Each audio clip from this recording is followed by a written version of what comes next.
ശ്രീ ജുനൈദ് കൈപ്പാടി, മുഖ്യമന്ത്രിയുടെ കഴിവില്ലായ്മയെക്കുറിച്ച്, മുഖ്യമന്ത്രിയുടെ ചതിയെക്കുറിച്ച് ഒക്കെ PV അൻവർ തുറന്ന് പറയുകയാണ്.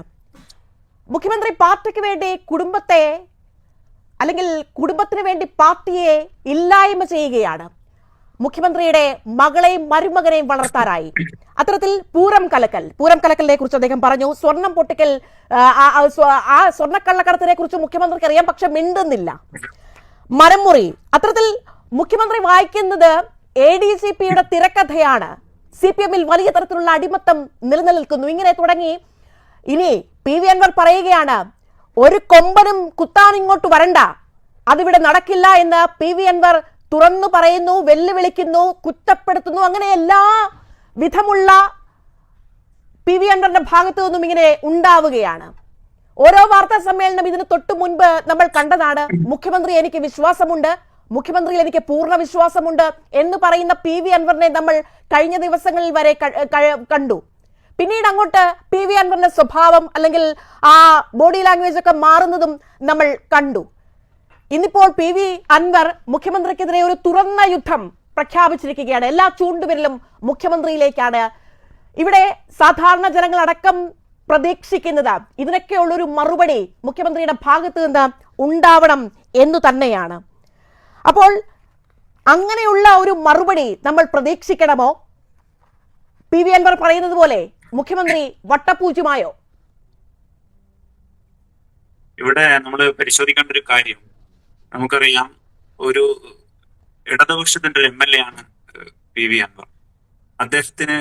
അദ്ദേഹത്തിന്റെ വിഷയങ്ങൾ കൃത്യമായി ധരിപ്പിക്കാനുള്ള വേദികളുണ്ട്, അതിനുള്ള സാഹചര്യവും ഇതിനകം ഒരുക്കിയിട്ടുണ്ട്. ഇടത് MLA-യിൽ നിന്ന് പ്രതീക്ഷിക്കുന്ന ഒരു പ്രത്യേകതരം ഒരു സമീപനമുണ്ട്.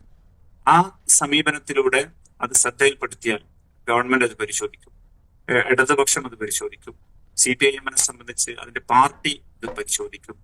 അങ്ങനെ അത് പരിശോധിച്ചതിന് ശേഷം നമുക്കറിയാം അതിന് കൃത്യമായ ഒരു തീരുമാനത്തിലെത്തും.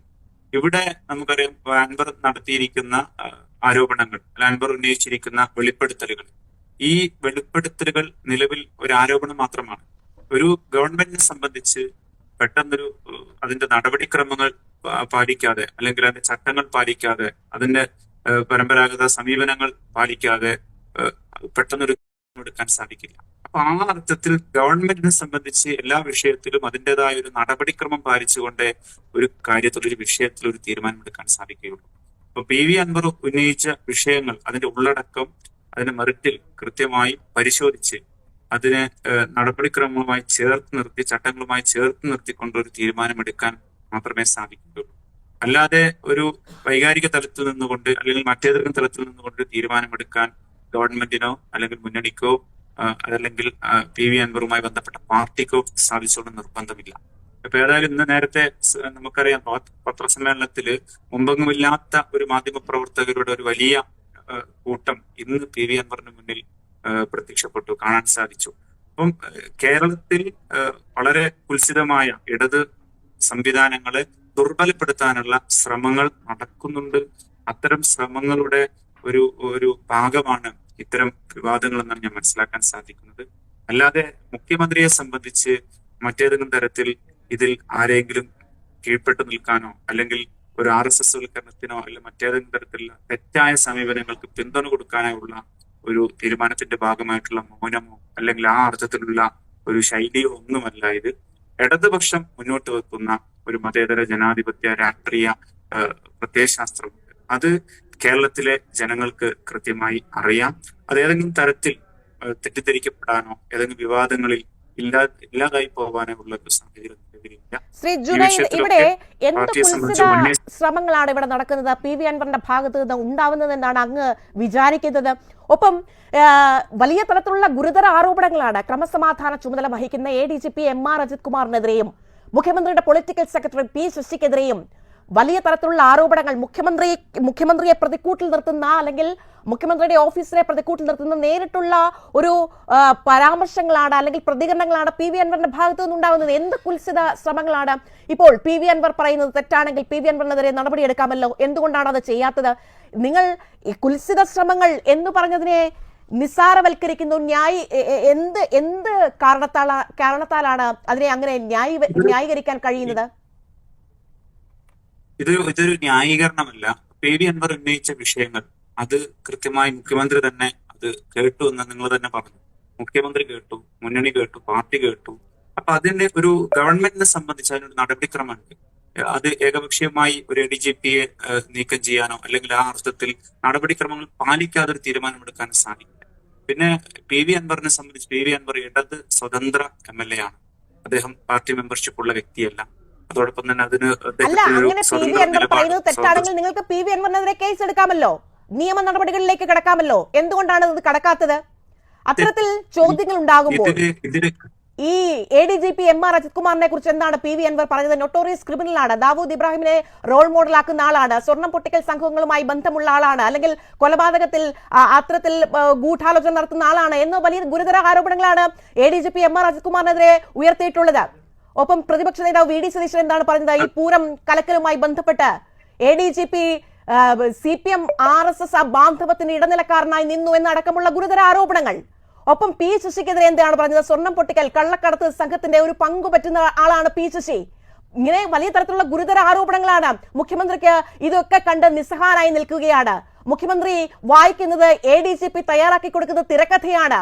മുഖ്യമന്ത്രിയുടെ ഓഫീസ് അല്ലെങ്കിൽ പാർട്ടിക്ക് വേണ്ടി പാർട്ടിയെ ഹൈജാക്ക് ചെയ്യുകയാണ് മുഖ്യമന്ത്രിയുടെ കുടുംബവും എന്ന് തുടങ്ങി വലിയ ഗുരുതര ആരോപണങ്ങളാണ്. നമ്മൾ ഇന്നലെ വരെ കണ്ട അൻവർ അല്ല, അൻവറിന്റെ ഭാഷയല്ല, അൻവറിന്റെ പ്രതികരണങ്ങൾ കടുത്തതാണ്, വിമർശനങ്ങൾ കടുത്തതാണ്. രൂക്ഷമായ ഭാഷയിലാണ് അദ്ദേഹം ഇന്ന് മാധ്യമങ്ങളോട് സംസാരിച്ചത്. ഇങ്ങനെയൊക്കെ അങ്ങ് നിസ്സാരവൽക്കരിച്ചതിനെ കണ്ടാൽ മതിയോ? അല്ല, ഇത് നിസ്സാരപ്പെടുത്തുന്ന അല്ലെങ്കിൽ നിസ്സാരവൽക്കരിക്കുന്നത് ഒന്നല്ല. ഈ വിഷയങ്ങളൊക്കെ കൃത്യമായി നമുക്കറിയാം. ഈ നിമിഷം വരെ അൻവറിന് ഒരു നടപടി എടുത്തിട്ടില്ല, അല്ലെങ്കിൽ അൻവറിന് മറ്റേതെങ്കിലും തരത്തിൽ ഏകപക്ഷീയമായ അൻവറിനെതിരെ മറ്റേതെങ്കിലും തരത്തിൽ എടുത്തിട്ടില്ല. അൻവറിന്റെ എല്ലാ കാര്യങ്ങളും കൃത്യമായി കേൾക്കാൻ മുന്നണിയും ഗവൺമെന്റും സംവിധാനവും ഒക്കെ തയ്യാറായി എന്നുള്ളതാണ്. അപ്പൊ ആ അർത്ഥത്തിൽ ഇതൊക്കെ തയ്യാറായി ഇതിൽ ഏതെങ്കിലും തരത്തിൽ തെറ്റുണ്ടോ അല്ലെങ്കിൽ ശരിയുണ്ടോ എന്നൊക്കെ പരിശോധിച്ച് അതിനൊരു ക്രമാനുഗതമായ നടപടിക്രമത്തിലൂടെ കടന്നുപോയാൽ മാത്രമേ അടുത്തൊരു ഘട്ടത്തിലേക്ക് കടക്കാൻ സാധിക്കുകയുള്ളൂ.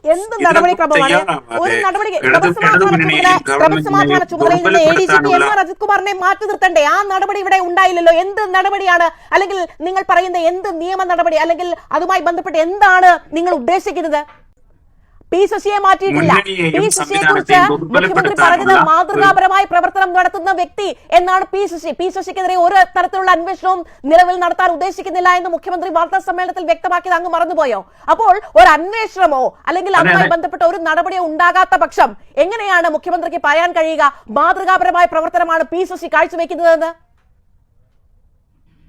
അത് കൃത്യമായി ഈ സംവിധാനത്തിൽ, ഈ പാർട്ടി സംവിധാനത്തിലും ഗവൺമെന്റ് സംവിധാനത്തിലും അദ്ദേഹത്തിന്റെ നാൾവഴികളെടുത്ത് പരിശോധിച്ച് നിലവിലെ അൻവർ ഉന്നയിച്ച ആരോപണങ്ങൾ ചേർത്ത് വെച്ച് അതിനെ വിലയിരുത്തി, അങ്ങനെ വിലയിരുത്തിയതിനു ശേഷം പറയുന്ന ഒരു കാര്യമാണ് അത്. അപ്പൊ ഇടതുപക്ഷത്തെ ദുർബലപ്പെടുത്തുക എന്ന ഒരു ദുരുദ്ദേശം അതിനുണ്ടോ എന്നുള്ളത് മുന്നണി പരിശോധിച്ചുകൊണ്ടിരിക്കുകയാണ്. ഏതായാലും തുടർന്നുള്ള ദിവസങ്ങളിൽ പാർട്ടിയും മുന്നണിയും ഒക്കെ ഗൗരവമായി ഇത് പരിശോധിച്ച് ഇതിന്റെ വിഷയത്തിൽ കൃത്യമായൊരു അല്പം മുൻപ് സംഭവിച്ചത്